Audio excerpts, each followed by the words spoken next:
Ben. And I'm Nathan. And welcome back to the Pride of Villa for the first time in 5 years. 5 years. We're back together. Yeah, right. We are still friends. Welcome back to the Pride of Villa. Obviously, as we wrap up to the end as of recording, we are literally a day away from 2024. So what better way than to round up the year with a year review of Aston Villa, because boy oh boy was it an amazing year for Aston Villa Football Club in 2023. Some highs, definitely some lows, but ultimately a very bright future ahead of us in the next coming year. So without further ado, if you are going to enjoy, please subscribe to the channel. Let's get them views up, because we like views, don't we? Check out our social pages, Twitter, Instagram, anywhere you like to interact with us. But without further ado, let's get started. So, Aston Villa in 2023, what a year it has been. We are under the realm of Unai Emery. We are on our way to a good run of form. And Aston Villa are ultimately going to be securing themselves a European position for the first time since 2009, 10? Something around there. I think it's 2009 with Martinelli. Truly, what a year for Aston Villa Football Club. We're not going to list everything because there is a lot to cover through. Don't want it to be like fucking 5 hours. 5 hours, no. So we're just going to go through some of the points. Obviously, the January transfer window, signing the likes of Alex Moreno, John Duran, players like that will really help to start build, not only for the future, but also, especially like the case of Alex Moreno, for the void that had been left by the likes of Ashley Young leaving the club for Everton that year. But one of the most astounding results, and probably one of the more defining ones, obviously you've got your games like beating Newcastle 3-0 at home. In probably, we've already made a video saying, well, for me at least, it was probably the expectation behind it and the fact that we actually delivered on it as well. Quite an astounding result there. Being able to go to places like Brentford and get that draw in the last minute shows what teams like us, when we're fighting for that position, are able to stick out. But I think perhaps one of the big points at that season was beating Tottenham away 2-0. So at this point in the season, I want to say they were still under Conte? Or Ryan, mate. No, it was Conte. It was Conte. This was, I believe, this was the first game of the year, and obviously going away 2-0. I know they were really poor last season, and to be fair, they've got better this season. But I don't think they're a top 4 team. It needs more signs for Tottenham, but 100%. Stuff them. Exactly. Obviously, being them 2-0 away from home, what a bloody performance it was. I'd still say probably the best stadium in the league. I think amazing. Tottenham Hotspur. But still, shit side. Obviously, Emery just a lovely goal to set us off in the first half. Some really brilliant play from there. And then obviously the Doug Luiz chance, which, for a player like him, that season he had as well, becoming our player of the season. Truly just phenomenal work from him. And it was a really good staple point, especially when you go away. Because bear in mind, under the likes of Gerrard, we hadn't done as well. We'd all remember the Fulham game that got him sacked ultimately. So to go from something like that to Tottenham away was absolutely astounding to watch. Really set us up. And like I said, results like the Brentford, Newcastle, and then obviously, just finding that solidarity within the team. We were starting to see the coalition of three sets of managers. Obviously, Dean Smith is establishing the foundations for the club. So you've got to bear in mind, Emi Martinez from Arsenal proving to be ultimately, I remember when it first got made and announced, I wasn't ever convinced of it. You massively backed him. I just thought, Joe, what? They're soon with this guy. I still remember, was you at the pub that night? I was not. I was just knocked at the tram. I was like, what the hell's going on here? This is amazing. Truly lived up to the money. Obviously winning the World Cup as well last year. Konza and Mings. I think, obviously Mings had done incredibly well at this point, but I think in the likes of Konza as well, to see somebody that I don't think a lot of people would have ever considered being a starting centre-half. It was nice to see him come through the team and actually establish himself to be, as we see now, playing, not even play. Well, did he play for England? I know he got the caps, but I never remember. Not caps, but he never ever even got 10 minutes. He never ever came on. Disgusting from Southgate. Obviously, going from the midfield, the likes of McGinn coming from Hibernia for 2.5 million. Bubakar Kamara coming in on a free from Steven Gerrard. Douglas Luiz, a big risk coming in from Manchester City, but obviously proven to be playing the season. Emi Buendia, a lot of value and hype behind him, but ultimately shows how much we're missing now, especially with his injury. Yeah. And then going up to that front two, Leon Bailey, and we will discuss it in a further point. But Ollie Watkins as well, a lot of faith put behind him, considering the money and, the fact we had to deal with Wesley and Borja Aston, the prices, and Keenan Davis as well. So to step up to Watkins, truly showing that we're building a solid foundation there, and ultimately building a team that really, really wanted to be something that could establish themselves as a top 6, top 4 team. Obviously, there was going to be some additions, but it was something that was still going to be built upon there. So with that in mind, then we obviously go on a great, unbeaten run. Obviously, going from the likes of Everton, beating them 1-0 away from home. Was it 1-0 or 2-0? 2-0. 2-0. Yeah. Wendy and Watkins, I think it was. To obviously winning home to the likes of Fulham. So then just kind of recapping through those 10 games or so that we went unbeaten. Just listing off some of the teams there. Everton 2-0 away from home. Palace 1-0 at home. West Ham away. You can see, draw, but ultimately still going undefeated. Yep. Bournemouth 3-0 at home. Aston Villa winning 2-0 away at home at Chelsea. A brilliant game there with 2 great goals from Ollie Watkins and McGinn. Aston Villa beating Leicester City 2-1 away from home. The last minute goal from Bertrand Traoré, probably the last good moment that we'll ever see of him. Villa winning 2-0 at home to Forest, drawing 1-1 with Brentford away. The 3-0 win against Newcastle at home. The 1-0 win at home to Fulham. A good set of games. Obviously, you would lose to Manchester United and Wolves away from home, but ultimately Villa would capitalise on the last 3 games, winning 2-1 at home to Tottenham in a great display from Douglas Luiz. A 1-1 draw to Liverpool, which I still feel we should have won. Yeah. Still take the point. Still take the point, yeah. But you got to think, had we just gotten the 2 extra points there, we could have been top 6. And then obviously the brilliant last day, Aston Villa beating Brighton. 2 teams that had really overachieved in that season, especially someone like Brighton, who, for a good team, going for that managerial change with Graham Potter to Roberto De Zerbi, for them to get top 6 as well, which meant there was a bit on the beach with the game, but it meant so much to us to really capitalise on it and get that victory, and just see what it meant to the crowd, what it meant to everybody that Villa. Admittedly, we still had to. It's still the Conference League. We still had to play through a bunch of the games going forward, but essentially for at least a good bit of time, Villa could have joined themselves, knowing that they'd sat 7 players. What did you make of it on that last day? Against Brighton? Yeah. I just thought... So, I think I predicted 7th. Yes, you did. But I think it's one of them, I think we just always... I like that. I like that we got 7th. I think we could have gone on to Europa League, but I thought Conference League definitely suits us right now. I think the issue is everyone looks down on the Conference League. They shouldn't look down. I think it. West Ham obviously would go on to win the Conference League, go undefeated throughout the whole of it, and really, I don't want to say elevate it, but kind of made it put a bit more eyes onto it. Yeah. I like it. Obviously it means if you do win, you get into the Europa League. Yeah. And in fairness, West Ham are doing very well right now in the Europa League. We got Martin O'Neill on TalkSport, saying it's a nothing sort of competition. I like him, but I have to disagree with it. I mean, in a sense, he's right with what he said. If you're staying above relegation, you've got a good chance of getting Conference League. Yeah. In a sense, but at the end of the day, you're in it to win it, aren't you? And if you go all the wins, you're gonna go and win it. But it's still a European trophy, so I don't understand why people call it a nothing sort of thing. I mean, I think this season a club like Manchester United should be aspiring to get that, because they ain't gonna get anything better than that.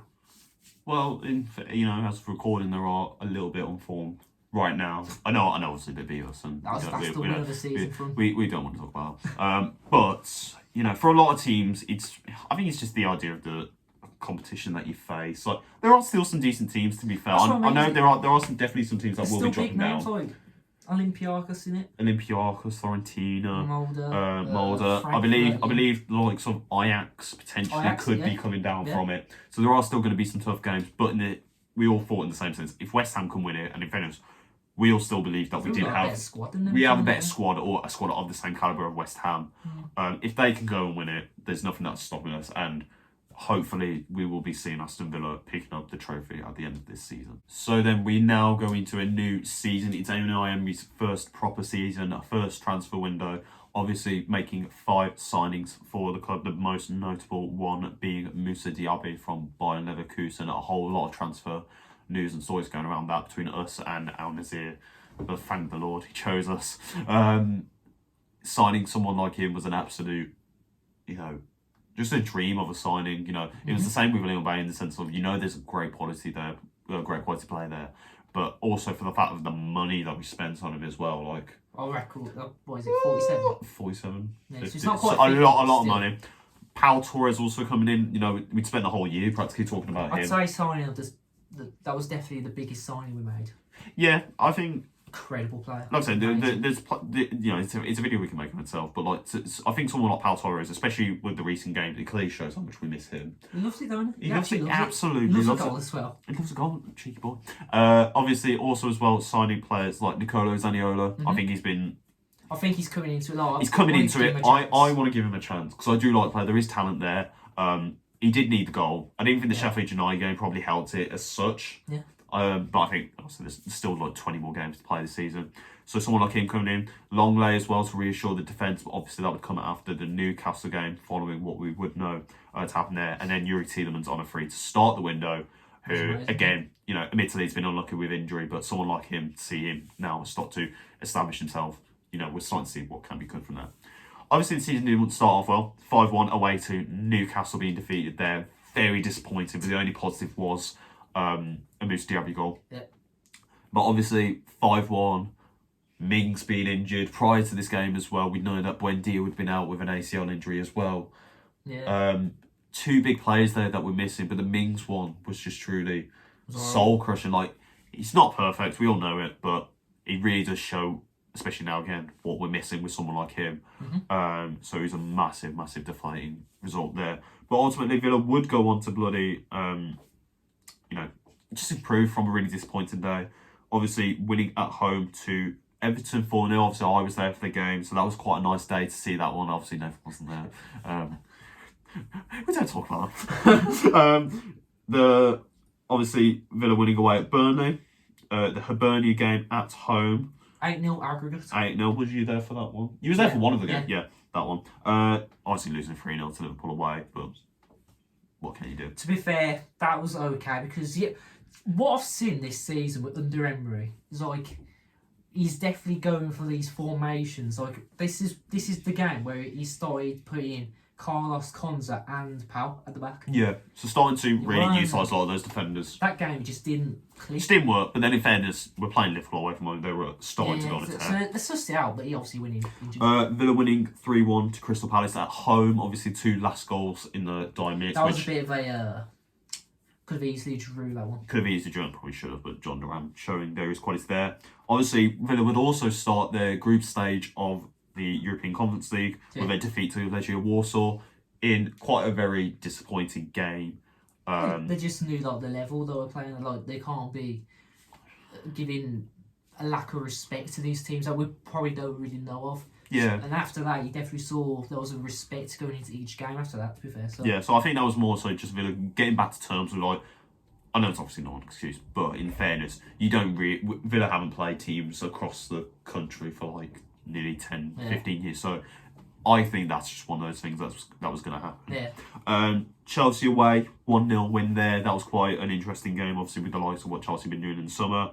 Villa going out of the EFL Cup to Everton at home, which I don't mind because I'd rather win the. I'd like to win a trophy, but in the same sense, it's the FA Cup. I know we did it in the prediction. I'd rather just go for the Conference League. Yeah. Just get something this season. Obviously, a big result at home for Villa, winning 6-1 against Brighton. Quite a game that really goes under the record a lot. Yeah. But that's quite an impactful game, especially Brighton. It was amazing. It was amazing. Then again, their first win against Mostar. Drawing 1-1 away to Wolves. It's an okay result. And then probably a result that means a lot in my mind so far. 4-1 win against West Ham. Now, 2 seasons ago, we'd been to the game and seen us lose 4-1. What a travesty that was. The whole day. But what a game. That was on Halloween as well. Yeah, it was one of the worst games we actually went to. But Villa, wow. Ollie Watkins as well. Brilliant goal. It just shows the levels that we got to now. The levels. And I think a lot of people are starting to be like, okay, maybe Villa are going to show themselves this season. A 4-1 win away to AZ Alkmaar. 3-1 win at home to Luton. Losing 2-0 away to Nottingham Forest. That was the weird one this season. I do have to say. So bloody defiant. Lacklustre. Going against a team that basically on the verge of sacking their manager, which I thought give him a bit more time. Give him a bit more time. Looks like Nuno's doing what he should be doing. It's okay. But Villa winning 2-1 against AZ Alkmaar. 3-1 win at home to Fulham. Yeah. Another 2-1 win away to Tottenham. So bearing at this point, Tottenham had started to fall off from their undefeated run in the league. And it probably was the best time to catch them. And luckily we did catch them. Winning at home, 2-1 to Legia Warsaw. So at that point, Villa were securing their group stage qualification. It was just a case of coming at top. 2-2 draw with Bournemouth. Thank God for Ollie Watkins that day because we were awful. Yeah, but everyone on Twitter is saying that's proven to be like a really good point now. Yeah, but they're playing well. But ultimately, Bournemouth, we just can't seem to do it away from home. And then I've got to say, probably the best result I've seen in years. It got me jumping in my accommodation. Villa 1, Man City 0. Wow. Now, like I said as well, Man City, we caught them at probably the best time because they'd also had a bit of a dip. Still Man City though, but it was still Man City, and we absolutely dominated the game for 90 minutes. And then the Leon Bailey goal, who had probably the best performance, not only of his time at Villa, but probably one of the best I've seen in a Villa shirt. And the place erupted. I'm going mental. I'm pretty sure you was going mental. I was just to dominate a team like that, the way we did, like people are going to talk about that for years. But to say Leon Bailey got the winner, he's definitely opened my eyes. It was absolutely true. And then follow that up with a 1-0 win against Arsenal, which was the complete opposite of performance-wise, because we weren't that great. We got very lucky with a 6-minute goal in the game. Yeah, but you got to remember that day it was very windy for Arsenal. Oh, it was very windy for Arsenal, and so the wind really did affect how the ball was moving across the pitch. Only for them, though. Yeah, only for you, Tom. And then obviously Villa would go on to draw their last game of the Europa Conference League. Probably the most boring game this season. One of the worst games I've ever seen in my life. Zaniolo got his first goal for Villa, but it would also mean that because of a prior result between AZ Alkmaar and Legia Warsaw, Villa would ultimately finish top of the group. Yeah. So it didn't really matter. Obviously winning 2-1 away at Brentford. Now, quite the game that was in the sense of the commotion in the last few minutes. Brentford ultimately show how much of a dirty team are some of their players, but Mopai, Onyenka, obviously Emery suffered the Martinez, obviously Kamara getting sent off as well, but Brentford also had a man sent off, so it was quite a feisty game. I've always felt there's a sense of animosity between us two teams. Mopai. And then most recently, obviously Villa drawing 1-1 with Sheffield United in such a, in the same sense of the Man United, a load of bollocks. In the sense of we dominate the game. We obviously have the offside goal, which I think we can't talk about it, but there's a lot of contention between that. But ultimately you got to take your chances, and we didn't. And then what goes and happens? The most predictable Villa thing: Sheffield United score. Cameron Archer goes and scores to show us what we've been missing. And in fairness, missing something there. I know you want to come back, so want to play the first team football, but you've got to think if Villa are going to be targeting a striker in the January transfer window, it's always an option there. But ultimately, Villa would come back with another Zaniolo goal, his first Premier League goal, and thank the living Lord that went in. And then obviously the most recent game, as of recording, we will be playing Burnley in a matter of an hour.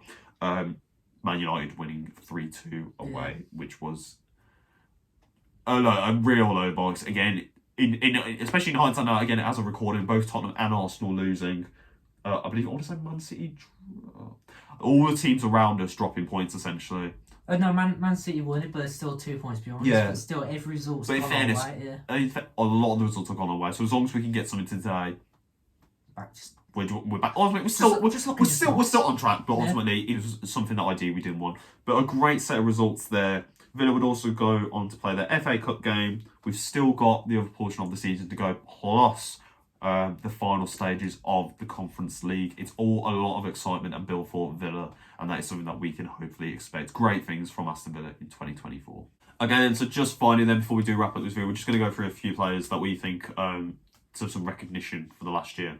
So, Player of the Year, I think it's got to be Douglas Luiz. Yeah. Why would you say? I'd say because when you talk about spine of the team, so there's been games where he hasn't played, because I think he got too many yellows or something like that. Yeah. You could definitely see we lacked a bit of flow. Like, once he's in the midfield, we're fine. And he gives that bit of sort of protection to the defence, you can see. And obviously he's great with, his goal scoring's got better.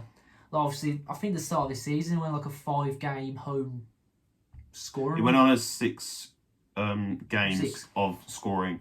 Like, the role that he's now been playing, since I've been pushing him a lot forward, like we saw in the first year. A lot more goals. Obviously, 6 consecutive home games for scoring a goal. Just generally, the quality that he's bringing, some of the passes that he's pinging in, the real cohesion that he brings to the spine of the team.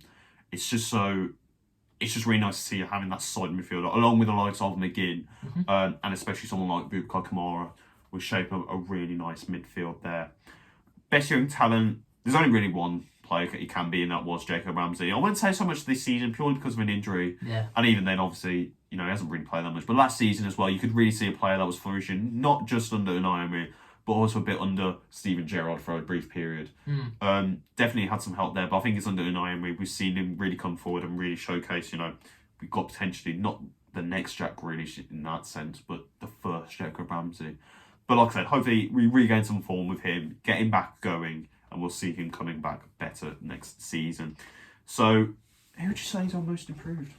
I'm probably going to disagree with this, but I have to say Leon Bailey. I have slagged this guy off rotten. I know. I've seen the videos. I mean, he was. Well, we went to his first game, the debut against Everton. He was just all over him in the last 20 minutes. But after that, he just went right off the rails under Dean Smith. Scored a couple under Gerrard, but still wasn't there. But recently, and it's only been recently, like the last 4 months under Emery, he's just been outstanding. Like, he's all over him. The weakness he's had in the past, he's a winger, but he will still go backwards. I've never really seen it. I'll say until the day he leaves us, which I hope is a long time from now. I've never seen a player like him. He's such a unique player, and he loves the club. The players are backing him more than ever now, and the confidence is flowing through him, and I just love everything from him. I mean, we can all argue with the fact Moussa Diaby's not really on form right now. Would you say that Moussa Diaby's been one of the reasons that we've seen probably the best? Because the connection between them two. Yeah. I think we saw it at Everton. It's competition, they know each other. Yeah, I think ultimately for me with Leon Bailey, I'd have to agree, just because purely performance. Like, the money that we spent on him, and the obviously potential that was behind Leon Bailey, perhaps there wasn't coming to massive fruition. I know in the second season, especially for a large period of it, we didn't see much of him because he was still trying to find his foot with the flow of the game. Yeah.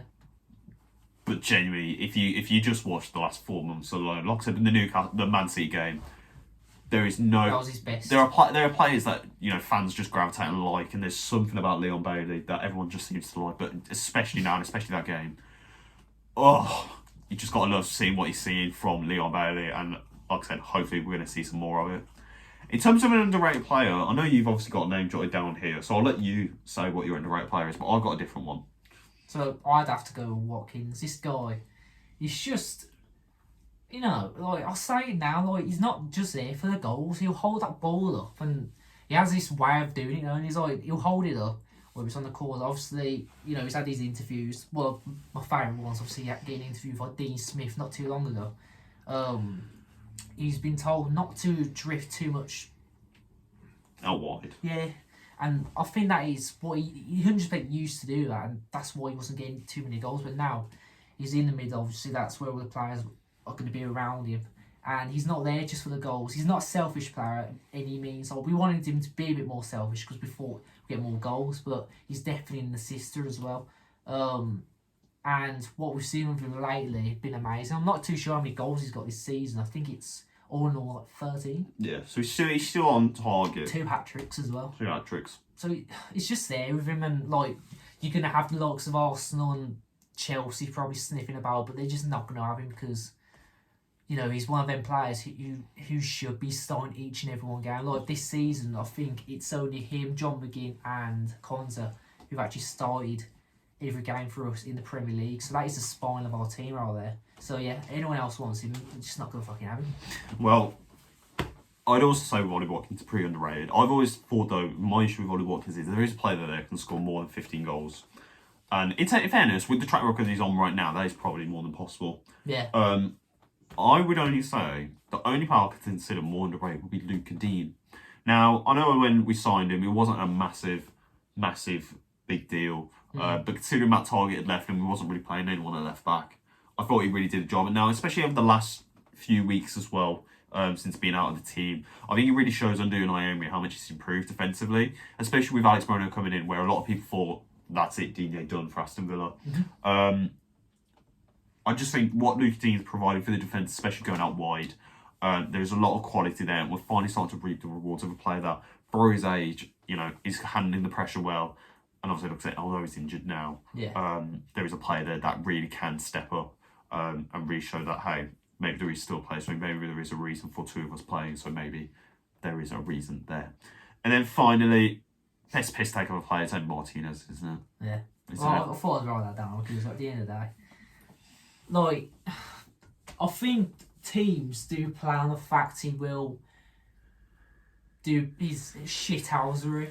He's known for that now, but some teams will play on it, like the likes of Arsenal, Man City, and so on. But to have a goalkeeper with the talent he has, the personality, is just everything we've asked for. And I just wanted to say, Talk Sport, Jamie O'Hara, you talk the most shit, mate. I don't know if you know what he said the other day. I didn't know what he's basically gone on and said, we don't know how good of a player we've got there. Mate, I don't know if you've been listening to any of the games at Villa Park or away, but the one chant we'll always sing is Villa's number 1.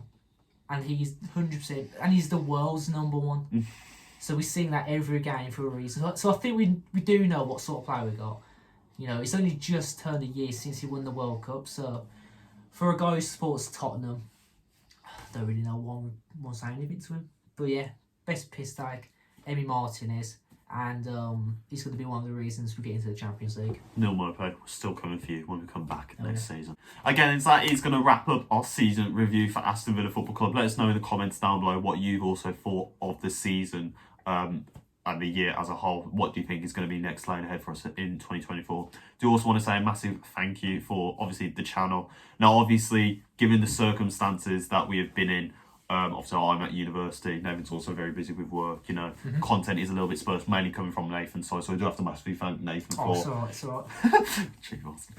Do have to massively, obviously, thank him for the work there, but obviously content will still keep coming out, obviously hitting 1,000 subscribers as well this year. This year as well, some of the comments and reach outs we've had with fan bases, whether it is Aston Villa or just any other club that we have mentioned for our reaction videos or just any videos that we have published, AFTV, Cecil. Just generally a massive thank you. You know, it's not easy work, YouTube. And all we've always said with this channel is just for 2 of us just to express an opinion on football. You know, it's never been about you know, becoming a success. It's just 2 of us giving our thoughts on a topic that you know, we're watching week in, week out. And that's what it's always going to be, regardless of where it is. We just want to say a massive thank you for that. But obviously, if you do enjoy the video, please subscribe. Please do go and watch some of our videos. As I said, as of recording, Aston Villa will be playing Burnley, so do look out for some videos there. But otherwise, he has been Nathan. I've been Ben. Up the Villa with the pride of Villa. We'll see you in 2024, boys.